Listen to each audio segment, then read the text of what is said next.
ओम शांति। आज बाबा की 20 तारीख की वाणी है। बाबा कहते हैं, मीठे बच्चे, सारे कल्प का यह है सर्वोत्तम कल्याणकारी संगम युग। इसमें तुम बच्चे याद की स्क्रीन से सतोप्रधान बनते हो। सारे कल्प का यह है कल्याणकारी संगम युग। इसमें तुम बच्चे याद की स्क्रीन से सतोप्रधान बनते हो। प्रश्न: अनेक प्रकार के प्रश्नों की उत्पत्ति का कारण तथा उन सब का निवारण क्या है? अनेक प्रकार के प्रश्नों की उत्पत्ति का कारण तथा उन सब का निवारण क्या है? उत्तर: जब देह अभिमान में आते हो तो संशय पैदा होता है और संशय उठने से ही अनेक प्रश्नों की उत्पत्ति हो जाती है। बाबा कहते हैं, मैंने तुम बच्चों को जो धंधा दिया है, पतित से पावन बनो और बनाओ, इस धंधे में रहने से सब प्रश्न खत्म हो जाएंगे। गीत है, तुम्हें पाके हमने जहां पा लिया है। ओम शांति। मीठे मीठे रूहानी बच्चों ने गीत सुना। यह किसने कहा? मीठे मीठे रूहानी बच्चे, ज़रूर रूहानी बाप ही कह सकते हैं। मीठे मीठे रूहानी बच्चे अभी सम्मुख बैठे हैं और बाप बहुत प्यार से समझा रहे हैं। अब तुम जानते हो, सिवाय रूहानी बाप के सर्व को सुख शांति देने व सर्व को इस दुख से लिबरेट करने वाला दुनिया भर में और कोई मनुष्य हो नहीं सकता। इसलिए दुख में बाप को याद करते रहते हैं। तुम बच्चे सम्मुख बैठे हो, जानते हो बाबा हमको सुखधाम के लायक बना रहे हैं। सदा सुखधाम का मालिक बनाने वाले बाप के सम्मुख आए हैं। अभी समझते हो, सम्मुख सुनने और दूर रहकर सुनने में बहुत फर्क है। मधुबन में सम्मुख आते हो। मधुबन मशहूर है। मधुबन में उन्होंने कृष्ण का चित्र दिखाया है, परंतु कृष्ण है नहीं। तुम बच्चे जानते हो, इसमें मेहनत लगती है। अपने को घड़ी घड़ी आत्मा निश्चय करना है। बाबा कहते मेहनत किस में लगती है? कि अपने को घड़ी घड़ी आत्मा निश्चय करने में। मैं आत्मा बाप से वर्षा ले रही हूँ। बाप एक ही समय आता है सारे चक्र में। यह कल्प का सुहावना संगम युग है। इसका नाम रखा है पुरुषोत्तम। यही संगम युग है जिसमें सभी मनुष्य मात्र उत्तम बनते हैं। अभी तो सभी मनुष्य मात्र की आत्माएं तमो प्रधान है, तो फिर सतो प्रधान बनती हैं। सतो प्रधान है तो उत्तम है। तमो प्रधान होने से मनुष्य भी कनिष्ठ बन जाते हैं। तो अब बाप आत्माओं को सम्मुख बैठ समझाते हैं। सारा पाठ आत्मा ही बजाती है, ना कि शरीर। तुम्हारी बुद्धि में आ गया है कि हम आत्मा असल में निराकारी दुनिया और शांति धाम में रहने वाले हैं। यह किसको भी पता नहीं है, ना खुद समझा सकते हैं। तुम्हारी बुद्धि का अब ताला खुला है। तुम समझते हो, बरोबर आत्माएं परम धाम में रहती हैं। वह है इनकॉर्पोरियल वर्ल्ड, यह है कॉर्पोरियल वर्ल्ड। यहाँ हम सब आत्माएं एक्टर्स पार्टधारी हैं। पहले पहले हम पार्ट बजाने आते हैं, फिर नंबरवार आते जाते हैं। सभी एक्टर्स इकट्ठे नहीं आ सकते। भिन्न भिन्न प्रकार के एक्टर्स आते जाते हैं। सब इकट्ठे तब होते जब नाटक पूरा होता है। अभी तुमको पहचान मिली है, हम आत्मा असुल शांति धाम की रहवासी है। यहाँ आते हैं पाठ बजाने। बाप सारा समय पाठ बजाने नहीं आते। हम ही पाठ बजाते बजाते तमो प्रधान बन जाते हैं। अभी तुम बच्चों को सम्मुख सुनने से बड़ा मजा आता है। इतना मजा मुरली पढ़ने से नहीं आता। यहाँ सम्मुख होना तुम बच्चे समझते हो कि भारत गॉड गॉडेस का स्थान था, अभी नहीं है। चित्र देखते हो, था ज़रूर। हम वहाँ के रहवासी थे। पहले पहले हम देवता थे। अपने पाठ को तो याद करेंगे कि भूल जाएंगे। बाप कहते हैं, तुमने यहाँ यह पाठ बजाया, यह ड्रामा है। नई दुनिया तो फिर ज़रूर पुरानी दुनिया होती है। पहले पहले ऊपर से जो आत्माएं आती हैं वह गोल्डन एज में आती हैं। यह सब बातें अभी तुम्हारी बुद्धि में हैं। तुम विश्व के मालिक महाराजा महारानी थे, तुम्हारी राजधानी थी। अभी तो राजधानी है नहीं। अभी तुम सीख रहे हो हम राजाई कैसे चलाएंगे। वहाँ जंजीर होते नहीं, राय देने वाले की दरकार नहीं।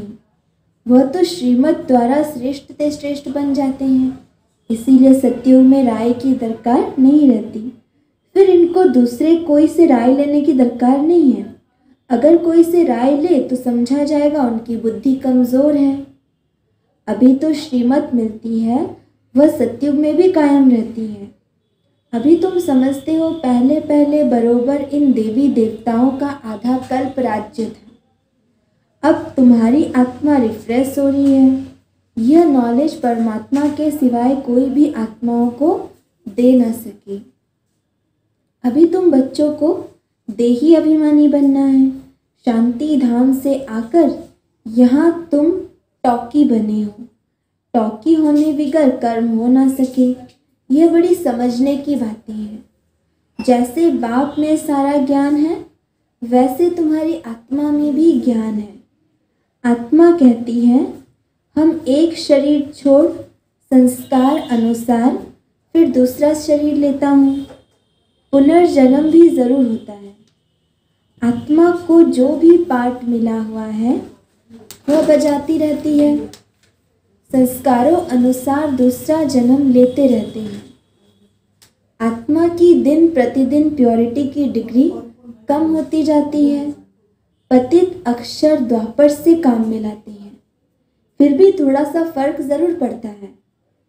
तुम नया मकान बनाओ, 1 मास के बाद कुछ ज़रूर फर्क पड़ेगा। अभी तुम बच्चे समझते हो बाबा हमको वर्षा दे रहे हैं। बाप कहते हैं, हम आए हैं तुम बच्चों को वर्षा देने। जितना जो पुरुषार्थ करेगा उतना पद पाएगा। बाप के पास कोई फर्क नहीं है। बाप जानते हैं हम आत्माओं को पढ़ाते हैं। आत्मा का हक है बाप से वर्षा लेने का। इसमें मेल फीमेल की दृष्टि यहाँ नहीं रहती। तुम सब बच्चे हो, बाप से वर्षा ले रहे हो। सभी आत्माएं ब्रदर्स हैं जिनको बाप पढ़ाते हैं, वर्षा देते हैं। बाप ही रूहानी बच्चों से बात करते हैं, हे लाडले सिकिलधे बच्चों, तुम बहुत समय पाठ बजाते बजाते अब फिर आकर मिले हो अपना वर्षा लेने। यह भी ड्रामा में नोंद है। शुरू से लेकर पाठ नोंधा हुआ है। तुम एक्टर्स पार्ट बजाते एक्ट करते रहते हो। आत्मा अविनाशी है, इसमें अविनाशी पार्ट नोंधा हुआ है। शरीर तो बदलता रहता है, बाकी आत्मा सिर्फ पवित्र से अपवित्र बनती है, पतित बनती है। सतयुग में है पावन, इसको कहा जाता है पतित दुनिया। अभी यह बेहद का नाटक आकर पूरा हुआ है। सब आत्माएं मच्छरों मिसल जाएंगी। इस समय कोई भी आत्मा आए तो पतित दुनिया में उनकी क्या वैल्यू होगी? वैल्यू उनकी है जो पहले पहले नई दुनिया में आते हैं। तुम जानते हो नई दुनिया थी, वह फिर पुरानी बनी है। नई दुनिया में हम देवी देवता थे, वहाँ दुख का नाम नहीं था। यहाँ तो अथाह दुख है। बाप आकर दुख की दुनिया से लिबरेट करते हैं। यह पुरानी दुनिया बदलनी ज़रूर है। तुम समझते हो बरोबर हम सतयुग के मालिक थे, फिर 84 जन्मों के बाद ऐसे बने हैं। अब फिर बाप कहते हैं मुझे याद करो तो तुम स्वर्ग के मालिक बनेंगे। तो हम क्यों ना अपने को आत्मा निश्चय करें और बाप को याद करें। कुछ तो मेहनत करनी होगी ना। राजाई पाना कोई सहज थोड़े ही है। बाप को याद करना है। यह माया का वंडर है जो घड़ी घड़ी तुमको भुला देती है। उसके लिए उपाय रचना चाहिए। ऐसे नहीं मेरा बनने से याद जम जाएगी, बाकी पुरुषार्थ क्या करेंगे? नहीं, जब तक जीना है पुरुषार्थ करना है, ज्ञान अमृत पीते रहना है। यह भी समझते हो हमारा यह अंतिम जन्म है। इस शरीर का भान छोड़ देही अभिमानी बनना है। गृहस्थ व्यवहार में भी रहना है। पुरुषार्थ जरूर करना है। सिर्फ अपने को आत्मा निश्चय कर बाप को याद करो। त्वमेव माताश्च पिता त्वमेव, यह सब है भक्ति मार्ग की महिमा। तुमको सिर्फ एक अल्फ को याद करना है। एक ही मीठी सक्रीन है और सब बातें छोड़ एक सक्रीन बाप को याद करो। अभी तुम्हारी आत्मा तमोप्रधान बनी है, उनको सतोप्रधान बनाने के लिए याद की यात्रा में रहो। सबको यही बताओ, बाप से सुख का वर्षा लो।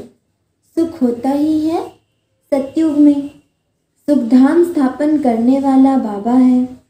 बाप को याद करना है बहुत सहज, परंतु माया का ऑपोजिशन बहुत है। इसलिए कोशिश कर मुझ बाप को याद करो तो खाद निकल जाएगी। सेकंड में जीवन मुक्ति गाया जाता है। हम आत्मा रूहानी बाप के बच्चे हैं, वहाँ के रहने वाले हैं। फिर हमको अपना पार्ट रिपीट करना है। इस ड्रामा के अंदर सबसे जास्ती हमारा पार्ट है। सुख भी सबसे जास्ती हमको मिलेगा। बाप कहते हैं तुम्हारा देवी देवता धर्म बहुत सुख देने वाला है और बाकी सब शांति धाम में ऑटोमेटिकली चले जाएंगे। हिसाब किताब चुकतो करके जास्ती विस्तार में हम क्यों जाएं? बाप आते ही हैं सबको वापस ले जाने। मच्छरों सदृश सबको ले जाते हैं। सतयुग में बहुत थोड़े होते हैं। यह सारी ड्रामा में नोंद है। शरीर खत्म हो जाएंगे। आत्मा जो अविनाशी है वो हिसाब किताब चुकतो कर चली जाएगी। ऐसे नहीं कि आत्मा आग में पड़ने से पवित्र होगी। आत्मा को याद रूपी योग अग्नि से ही पवित्र होना है। योग की अग्नि है ये। उन्होंने फिर नाटक बेड बनाए हैं। सीता आग से पार हुई। आग से कोई थोड़े ही पावन होना है। बाप समझाते तुम सब सीताएं इस समय पतित हो, रावण के राज्य में हो। अब एक बाप की याद से तुमको पावन बनना है। राम एक ही है। अग्नि अक्षर सुनने से समझते हैं आग से पार हुई। कहाँ योग अग्नि, कहाँ वह आत्मा? परम पिता परमात्मा से योग रखने से ही पतित से पावन होगी। रात दिन का फर्क है। हेल में सब सीताएं रावण की जेल में शोक वाटिका में हैं। यहाँ का सुख तो तुम काग विष्टा के समान समझते हो, भेंट की जाती है। स्वर्ग के सुख तो अथाह है। तुम आत्माओं की अभी शिव साजन से सगाई हुई है, तो आत्मा फीमेल हुई ना। शिव बाबा कहते हैं सिर्फ मुझे याद करो तो तुम पावन बन जाएंगे। शांति धाम जाए फिर सुख धाम में आ जाएंगे। तो बच्चों को ज्ञान रत्नों से झोली भरनी चाहिए। कोई भी प्रकार का संशय नहीं ले आना चाहिए। देह अभिमान में आने से फिर अनेक प्रकार के प्रश्न उठते हैं। फिर बाप जो धंधा देते हैं वह करते नहीं हैं। मूल बात है हमको पतित से पावन बनना है। दूसरी बातें छोड़ देनी चाहिए। राजधानी की जैसी रस्म रिवाज होगी वह चलेगी। जैसे महल बनाए होंगे वैसे बनाएंगे। मूल बात है पवित्र बनने की। बुलाते भी हैं हे पतित पावन, पावन बनने से सुखी बन जाएंगे। सबसे पावन है देवी देवताएं। अभी तुम 21 जन्म के लिए सर्वोत्तम पावन बनते हो। उसको कहा जाता है संपूर्ण निर्विकारी पावन। तो बाप जो श्रीमत देते हैं उस पर चलना चाहिए। कोई भी संकल्प उठाने की दरकार नहीं। पहले हम पतित से पावन तो बने। पुकारते भी हैं, हे पतित पावन, परंतु समझते कुछ भी नहीं। यह भी नहीं जानते पतित पावन कौन है। यह है पतित दुनिया, वह है पावन दुनिया। मुख्य बात है ही पावन बनने की। पावन कौन बनाएंगे, यह कुछ भी पता नहीं। पतित पावन कह बुलाते हैं, परंतु बोलो तुम पतित हो तो बिगड़ पड़ेंगे। अपने को विकारी कोई भी समझते नहीं। कहते हैं गृहस्थ व्यवहार में तो सब थे, राधे कृष्ण लक्ष्मी नारायण को भी बच्चे थे ना। वहाँ योग बल से बच्चे पैदा होते हैं, यह भूल गए हैं। उनको वाइसलेस वर्ल्ड स्वर्ग कहा जाता है, वह है शिवालय। बाप कहते हैं पतित दुनिया में एक भी पावन नहीं। यह बाप तो बाप, टीचर और सद्गुरु है जो सबको सद्गति देते हैं। वह तो एक गुरु चला गया तो फिर बच्चे को गद्दी देंगे। अब वह कैसे सद्गति में ले जाएंगे। सर्व का सद्गति दाता है ही एक। सतयुग में सिर्फ देवी देवता होते हैं, बाकी इतनी सब आत्माएं शांति धाम में चली जाएंगी। रावण राज्य से छूट जाते हैं। बाप सबको पवित्र बनाकर ले जाते हैं। पावन से फिर फट से कोई पतित नहीं बनते हैं, नंबरवार उतरते हैं। सतो प्रधान से सतो, रजो, तमो। तुम्हारी बुद्धि में 84 जन्मों का चक्र बैठा है। तुम जैसे अब लाइट हाउस हो, ज्ञान से इस चक्र को जान गए हो कि यह चक्र कैसे फिरता है। अभी तुम बच्चों को और सबको रास्ता बताना है। सब नैयाए हैं, तुम पायलट हो, रास्ता बताने वाले। सबको बोलो आप शांतिधाम सुखधाम को याद करो, कलयुग दुखधाम को भूल जाओ। अच्छा, मीठे मीठे सिकिलधे बच्चों प्रति माता पिता बाप दादा का याद प्यार और गुड मॉर्निंग। रूहानी बाप की रूहानी बच्चों को नमस्ते। हम रूहानी बच्चों की रूहानी बाप दादा को याद प्यार, गुड मॉर्निंग, नमस्ते नमस्ते नमस्ते। धारणा के लिए मुख्य सार। पहली पॉइंट, जब तक जीना है ज्ञान अमृत पीते रहना है। अपनी झोली ज्ञान रत्नों से भरनी है। संशय में आकर कोई प्रश्न नहीं उठाने हैं। जब तक जीना है ज्ञान अमृत पीते रहना है। अपनी झोली ज्ञान रत्नों से भरनी है। संशय में आकर कोई प्रश्न नहीं उठाने हैं। दूसरा, योग अग्नि से आत्मा रूपी सीता को पावन बनाना है। किसी बात के विस्तार में जास्ती ना जाकर देही अभिमानी बनने की मेहनत करनी है। शांति धाम और सुख धाम को याद करना है। योग अग्नि से आत्मा रूपी सीता को पावन बनाना है। किसी बात के विस्तार में जास्ती ना जाकर देही अभिमानी बनने की मेहनत करनी है। शांति धाम और सुख धाम को याद करना है। वरदान, देही अभिमानी स्थिति में स्थित हो सदा विशेष पाठ बजाने वाले संतुष्ट मणि भव। देही अभिमानी स्थिति में स्थित हो सदा विशेष पाठ बजाने वाले संतुष्ट मणि भव। जो बच्चे विशेष पाठधारी है उनकी हर एक्ट विशेष होगी। कोई भी कर्म साधारण नहीं होता। साधारण आत्मा कोई भी कर्म देह अभिमानी होकर करेगी और विशेष आत्मा देही अभिमानी बनकर करेगी। जो देही अभिमानी स्थिति में स्थित रहकर कर्म करते हैं वे स्वयं भी सदा संतुष्ट रहते हैं और दूसरों को भी संतुष्ट करते हैं। इसलिए उन्हें संतुष्ट मणि का वरदान स्वतः प्राप्त हो जाता है। तो बाबा कहते हैं जो देह अभिमान होकर देह अभिमान में आकर करेंगे उनका कर्म साधारण होगा और जो देही अभिमानी होकर करेंगे उनका हर कर्म विशेष होगा और वो संतुष्ट होंगे। उन्हें संतुष्टता संतुष्ट मणि का वरदान बाबा से प्राप्त होगा। स्लोगन, प्रयोगी आत्मा बन, योग के प्रयोग से सर्व खजानों को बढ़ाते चलो। प्रयोगी आत्मा बन, योग के प्रयोग से सर्व खजानों को बढ़ाते चलो।